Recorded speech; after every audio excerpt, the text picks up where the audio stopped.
कश्यप ने इसे पहले ही देख लिया था, इसलिए उन्होंने अपनी पत्नी को आगाह किया। देखिए यहाँ पर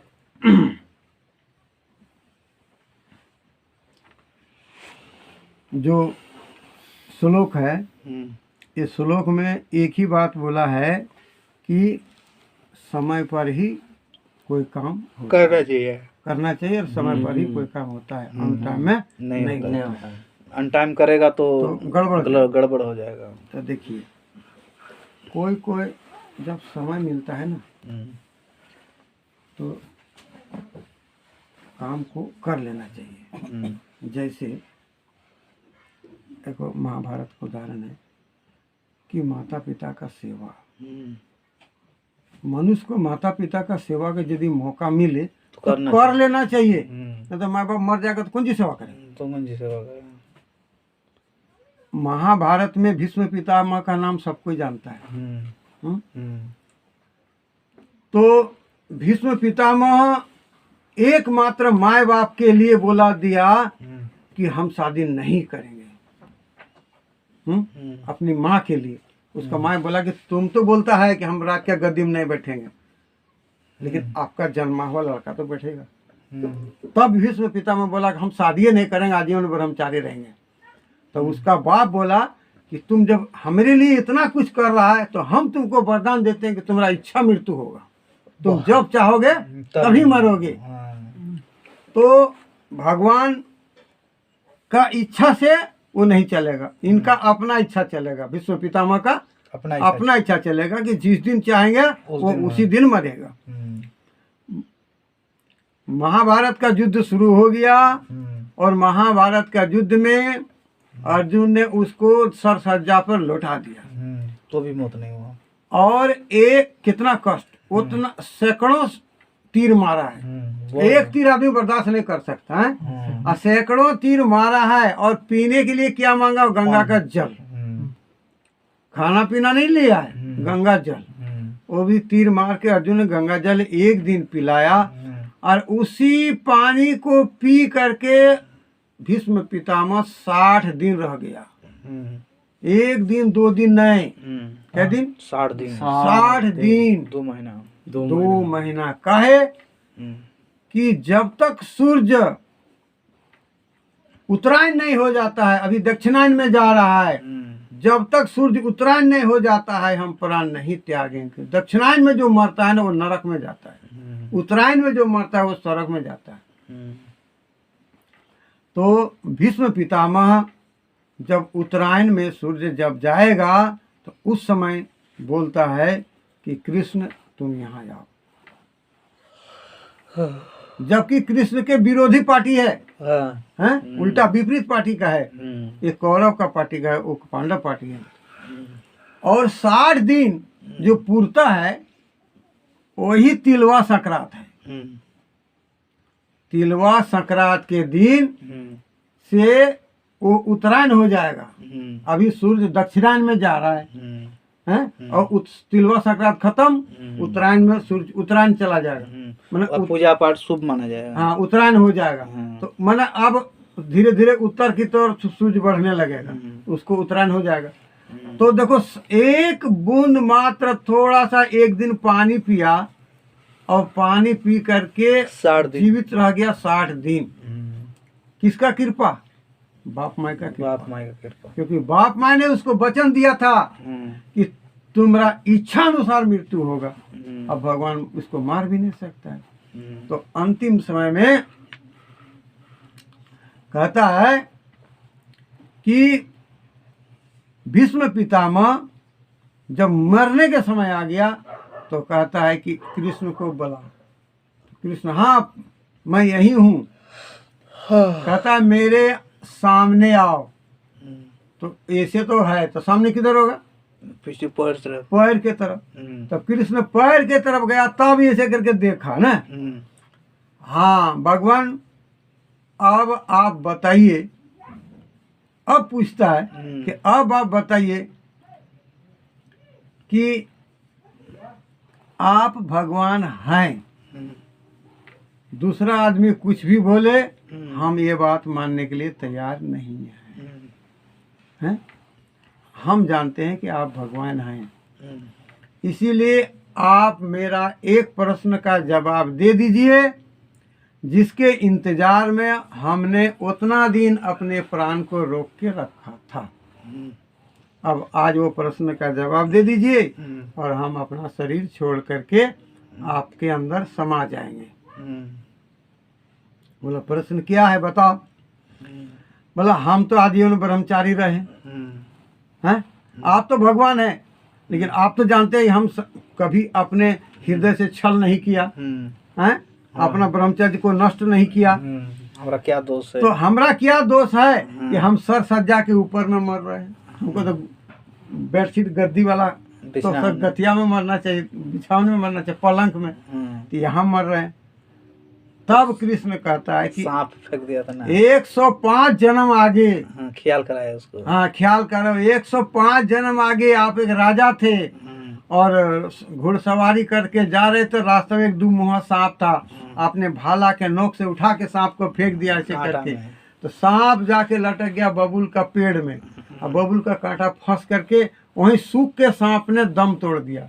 वही पाप का फल है कि जो आज आप सर सज्जा में दम तोड़ रहे हैं। वो भी कांटा में भोकाया था ना, वो भी अनेक कांटा में भोकाया था वो। हाँ, तो इसीलिए वो कांटा में ही तो वहाँ लटक के सूख गया। इसका भी तो कांटा लगा, तो इसका भी लग के सूख के मर गया। तो हम लोग यदि वो 105 जन्म बाद भी वो भोगना पड़ता है, तो आज हम जो मुर्गी ठोक काट देंगे ये तो पाप को नहीं भोगना होगा। ये सब ज्ञान कब आएगा? कर्म का फल है ना। ये जो मुर्दा हम लोग बनाते हैं उसके बाद खाते हैं, ये जो पोठिया मच्छी सबको मार देते हैं, मुर्गा को काट देते हैं, खस्सी को सीधे काट देते हैं, तो ये भोगना नहीं पड़ेगा? भोगना पड़ेगा। इसीलिए तो अभी का जो जन्म लेने वाला आदमी है वो सीधे भक्ति उक्ति मानता नहीं है, एकादशी तो एकादशी, क्योंकि अगला जन्म से वो वही करके आया है कि उसको अच्छा चीज भाता ही नहीं है, सुहाता ही नहीं है ना। उसका दूषित चेतना जो है इतना दूषित हो गया, इतना गंदा हो गया कि उसको एक बार एगो मछली बेचने वाली थी और स्कूल में जब पढ़ती थी ना, एक सहेली थी, तो मछली बेचते बेचते कुछ दूर गांव चला गया और उसका सहेली का वही गांव में शादी हुआ था और रात हो गया। तो बोला रात हो गया क्या जाएंगे, हमारा सहेली के से एक दिन रह ले।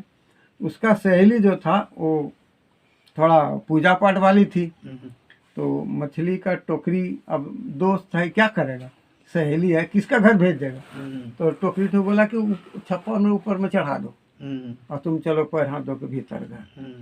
पैर हाथ धो के भीतर घर में ले गया, खाने दिया, बढ़िया बढ़िया पैर हाथ धो के नहा के खाने उन्हें दिया है, साफ सुथरा इसको करके बिछान में सोने दिया है। तो कहता हमको नींद नहीं आ रहा है। कहता क्या है, अरे हमको नींद नहीं पड़ रहा है। बोले का, बोले तुम तो पलंग में सोया है, हमारा यहाँ में इतना सेंटदार घर है, फिर नींद क्यों नहीं पड़ रहा है, हम लोग तो खूब सो रहे हैं। बोले क्या बताए, हमको नींद नहीं पड़ रही। बोले क्या हुआ क्या? बोले हमारा जो टोकरी ठोको नाक के ऊपर में उड़ा दो। सेंट पाके सोएगा, वो सेंट तो सूंघेगा तब उसको नींद आएगा।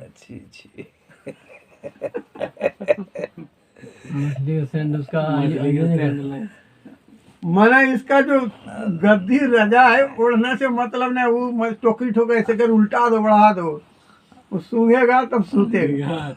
तो आदमी का चेतना इतना कलुषित हो गया है, इतना कलुषित हो गया कि बार बार समझाओ लेकिन वही काम करेगा जिसमें उसका चित्त की हानि होगा, आत्मा कलुषित होगा, इज्जत बट्टा में जाएगा, रोड के नीचे गिरेगा तो कुत्ता मुतेगा, घर का आदमी सब गाली देगा, वही जो काम वो करेगा।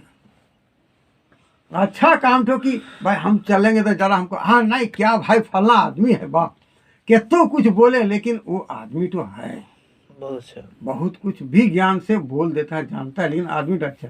ये छोड़ करके थोड़ा और पी करके लोघड़ के कुत्ता मुतेगा, उठो काम को करने में बड़ी तेज है। ये नहीं कि एक अच्छा आदमी बोलो ना सुता लगा सुतेगा, बस यहाँ धूला में क्या सुतेगा, और वही जब पी लेगा तो उलट गया वो ख्याल ही नहीं होगा। क्या लेने सिद्ध किया।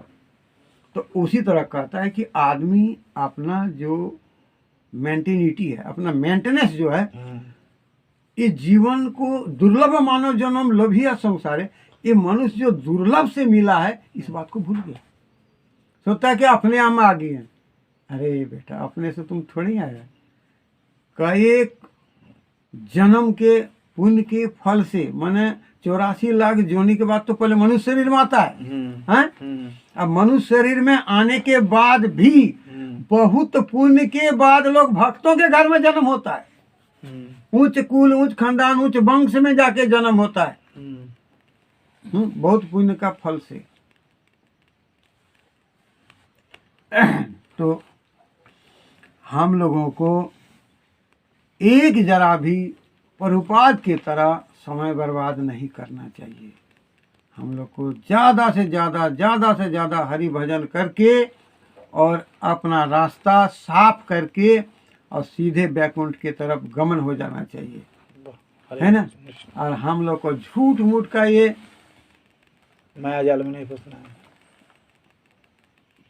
कीर्पन लोग को, कीर्पन उसने सुना थे, चप्पल सुख लो लागी रे, हैं? तो ये जो कीर्पन लोग का हम लोग पोसते हैं, सीत आतव बात परिसन ये दिन जामिनी जागीरे, नहीं एक तो गायन थे, और भजहु रे मन श्री नंदन नंदन अभय चरणार अरविंद रे, हैं? विफले सेवनु कीर्पन दुर्जन चपल सुख लब लागी रे। छोड़ दो, हम तो यादें हम वही बोलते। विफले सेविनु कीर्पन दुर्जन चपल सुख लब लागी रे। कीर्पन माने हुआ कंजूस, कौन? जो हरिनाम नहीं करता है, जो भगवान का नाम नहीं गाता है, वो हुआ कीर्पन माने कंजूस। तो विफले सेविनु मतलब बेकार हम इसका साला सेवा किए। विफले सेविनु माने हम बेकार इसका सेवा किए। इसको विफले सेविनु कीर्पन दुर्जन, एक तो कीर्पन है उल्ट माने भगवान का नाम लेता है, उसके बाद दुर्जन है, हमको भी जाते हैं तो रोकता है, दुर्जन भी है। कीर्पन दुर्जन चपल सुख लब लागी रे। हम आशा करते हैं कहा जान हम तो हमको थोड़ा पोसेगा ना काई। चपल माने बिजली का जो चमकता है ना, कड़कता है बिजली, तो जो चमकता है कितना सुख देता है, एक जरा साला करता है, उसके बाद तो बुझ जाता है। उतने तो सुख के आशा में हम उस साले को पोस रहे हैं। उतने एक जरा सा सुख देगा, उसी के लालच में हम इसको पोस रहे हैं। बिफेल सेविनु कीर्पन दुर्जन चपल सुख लब लागी रही।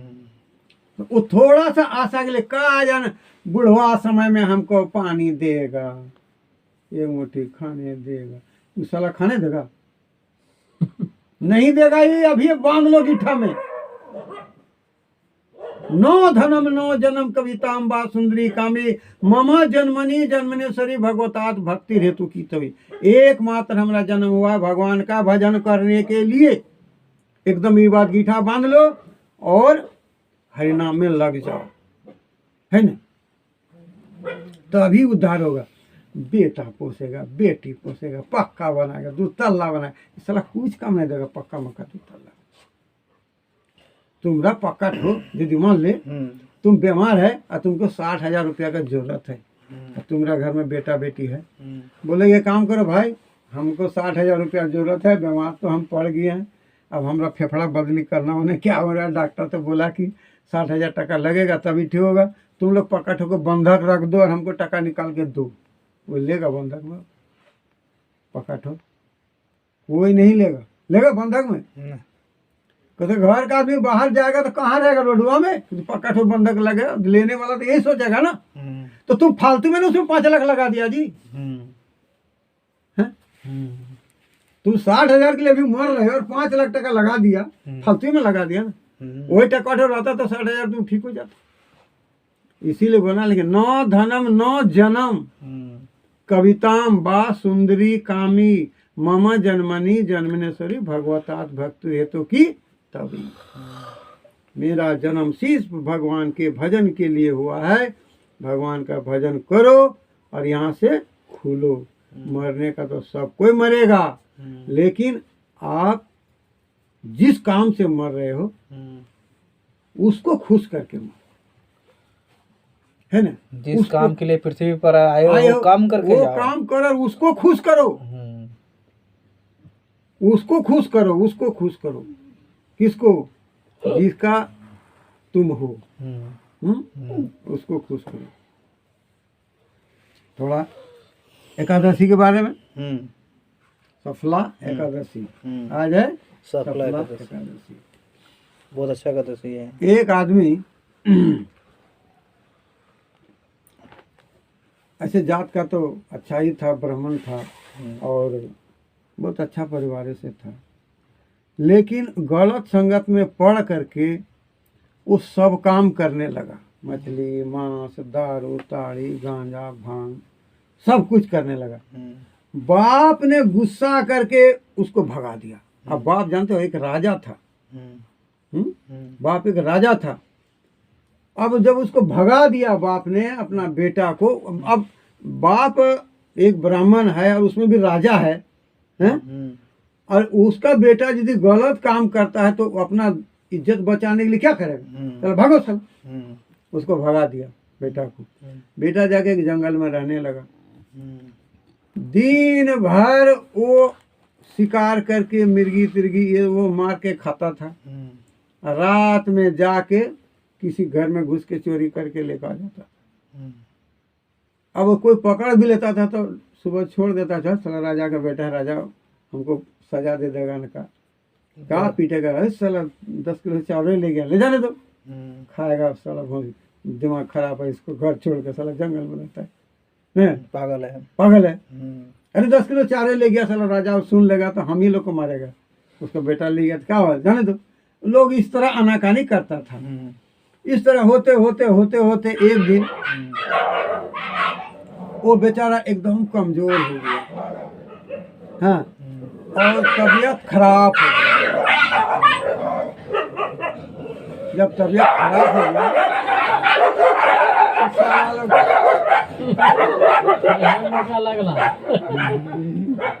सब हियान के जुगाड़ हो गया। तो उसका जब तबीयत खराब हो गया तो क्या करेगा बेचारा? एक बड़ गाछ के नीचे जंगल में चुपचाप बैठ गया। और उस दिन वो क्या किया कि कहीं शिकार खेलने भी नहीं जा सका। तबीयत खराब है तो कैसे जाएगा? कुछ मार भी नहीं सका। और वो क्या हुआ ना, एकदम चुपचाप उपवास बैठा रहा। वो आसपास में जो फल फलेरी था वो सबको तोड़ के थोड़ा भगवान को भोग भोग लगा दिया। माना भोग वहाँ मूर्ति उर्ति तो है नहीं, ऐसे ही निवेदन। माना फल तो तोड़ा, खाने का इच्छा नहीं कर रहा, घुस नहीं रहा। बीमार शरीर है, बुखार है, इच्छा तो घुस नहीं रहा है। वो रख दिया, भगवान को गोड़ लग लिया। नहीं धस रहा क्या करेगा? रख दिया, भगवान को गोड़ लगा। भगवान सोचा हमरे लिए क्या जन भोग लगाया। गलतफहमी में भगवान पड़ गया, है ना। भगवान सोचा हमरे लिए भोग लगाया। रात भर वो दर्द में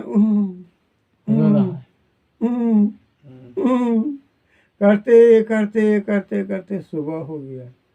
एक को दाना मुख में नहीं दिया। वही उसको एकादशी का दिन था और एकादशी पालन उसको हो गया। सुबह जब हुआ उसके सामने एक सफेद घोड़ा आया। और घोड़ा आया तो किसका घोड़ा यहाँ आ गया? तो ऊपर से आकाशवाणी से बोलता है, अरे ये घोड़ा तुम्हारे लिए हम भेजे हैं। भगवान का आदेश होता है, तुमने अनजान में शुक्ला एकादशी का व्रत रख लिया है, इसलिए ये सफेद घोड़ा हम तुम्हारे लिए भेजे हैं। तुम इसमें सवार होके अपना घर चले जाओ, तुम्हारा पप्पा इंतजार कर रहा है और तुम जाके आज से राजा बन जाओ। अब वो सफेद घोड़ा पर चढ़ा और चढ़ करके देखो भगवान ने उसके लिए घोड़ा भेज दिया। सफेद घोड़ा पर चढ़ करके अपना घर गया। उसका बाप वहाँ थोड़ा कमजोर हो गया था। बोला बेटा क्या बोले, हम तो तुमको भगा दिए थे, तुम्हारा इंतजार कर रहे थे, राजपाट कौन देखेगा, संभालो। फिर इसको राजा बना दिया और पूर्णा इसको आपस सम्मान भी मिल गया, अब बुद्धि भी हो गया है। तो सफला एकादशी है सफल हो मैंने गया, सफल हो गया, इसका जीवन सफल सफल हो गया। देखो अनजान में भी एकादशी कर लिया तो जीवन सफल हो सफल हो गया, इसीलिए इसका नाम पड़ा सफल। सफला एकादशी। हरे कृष्ण। हरे कृष्ण। तो हम लोग को भी कुछ एकादशी का अर्थ होता है कि भगवान को संतुष्ट करना, भगवान की संतुष्टि के लिए। दूसरे दिन हम लोग खाते हैं अपने संतुष्टि के लिए, और एकादशी को भगवान की संतुष्टि के लिए थोड़ा सा त्याग करना दिया जाता है। और बाद बाकी हरि भजन, उपवास। उपवास का अर्थ जानते हैं? उपवास, उप माने होता है नजदीक, और वास माने बैठना। माने भगवान के नजदीक में बैठ करके कीर्तन, भजन, जप, ध्यान, उपवास उसके पास में बैठ के करना चाहिए, इसलिए कहता है उपवास। तो आदमी अर्थ लगा ले उपवास मतलब कुछ मत खाओ। उपवास का एक अर्थ ही भी होता है कि नजदीक में बैठ के, मतलब भगवान के विग्रह के सामने या तुलसी महारानी के सामने रख करके वहीं पर जब भजन करो। उपवास मतलब उसके पास में बैठ के वास करो, उस दिन उसी के पास रहो, इसलिए कहता है उपवास। तो हम लोग को उपवास और ये जो एकादशी है, एकादशी से भगवान कृष्ण बहुत संतुष्ट होता है, इसीलिए भक्त को बोलता है कि एकादशी जरूर करो, एकादशी जरूर करो। माधव तिथि भक्ति जननी जतने पालन कोरी है। शुद्ध भक्त चरण रेणु भजन अनुकूल में ही वही गाना में है, शुद्ध भगत चरण रेणु भजन अनुकूल, जब बोले ना तो उसी में है माधव तिथि भक्ति जननी जतने पालन कोरी है। माधव तिथि, माधव तिथि मतलब जन्माष्टमी हुआ, राधाष्टमी हुआ, ये सब माधव तिथि है ना। जतने पालन कोरी मैंने बहुत जतन से, जहाँ सुन लिया कि आज माधव तिथि है मतलब भगवान की तिथि है, उसको पालन करना चाहिए। जतने पालन करी और टोलन क्या है उसी में माधव तिथि में जतने पालन करी, उसमें भी शुद्ध भक्त है, शुद्ध भक्त चरण रेणु भजन अनुकूल में बहुत अच्छा अच्छा बात दिया है, तोड़ तोड़ के भीतर में घुसाया घुसाया।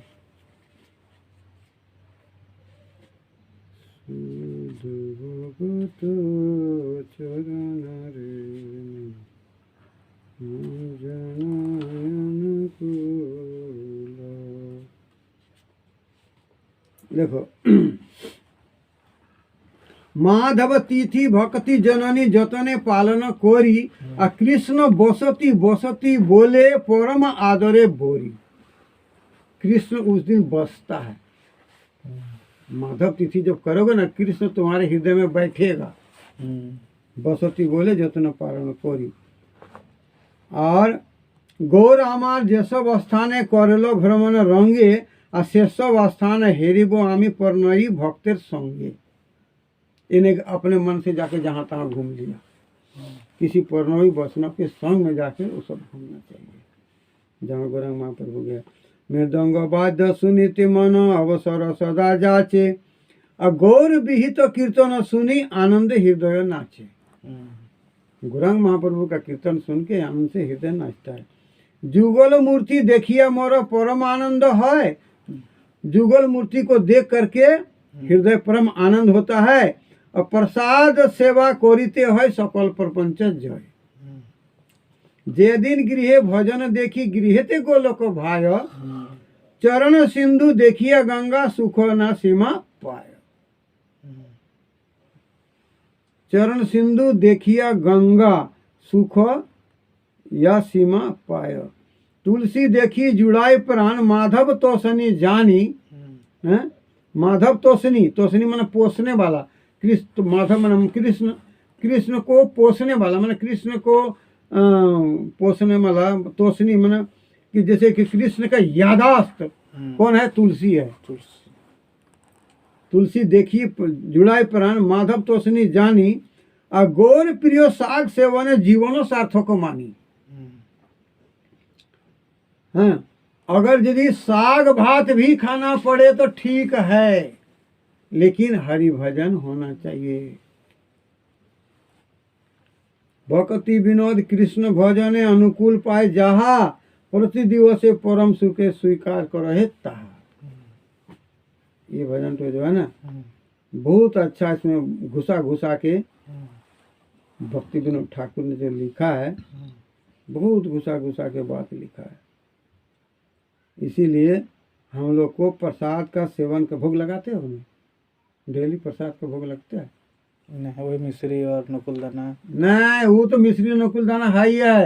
ये दाल भात सब्जी को भी भोग लगाओ, तो रोज लगा पानी तानी दाल भात सब्जी सब। सब देखो ना क्या लिखा है, प्रसाद सेवा करीते हो सकल प्रपंच जय। आप जिसको भोग नहीं लगा उसके अंदर तो प्रपंच है, तो वो तुम्हारा जय कैसे होगा? वो प्रपंच को भगवान को जब समर्पण करेगा ना, तो आपका वो जो पाप है वो भगवान ग्रहण कर लेगा और शुद्ध करके आपको प्रसाद रूप में दे देगा, तब आप उसको पाइए। हाँ, जैसे भात दाल साग सब्जी है ना, अब मायापुर जाओगे, चलो वहाँ दिखा देंगे। ये सब से हम लोग देते जो मायापुर गया है वो जानता है ना, एकदम भर भर थलिया प्लेट ले जाके भगवान को भोग लगाता है।